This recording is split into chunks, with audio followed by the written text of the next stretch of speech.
এটা হলো কাকাতারের ঘুঘু পাখি। কাতারে দেখুন প্রচুর গরমের ভিতরে এই ঘুঘু পাখি থাকে।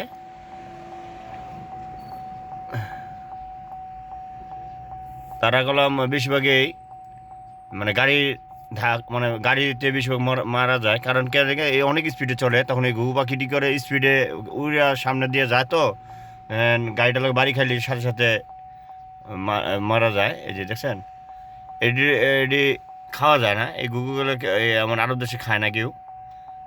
আমার বাড়ির সামনে আশেপাশে অনেক এই ঘুঘু পাখির বাসা আছে, কিন্তু আমরা এটি ধরতে যাই না, কারণ এটি নিষেধ, পাখিগুলো ধরা নিষেধ।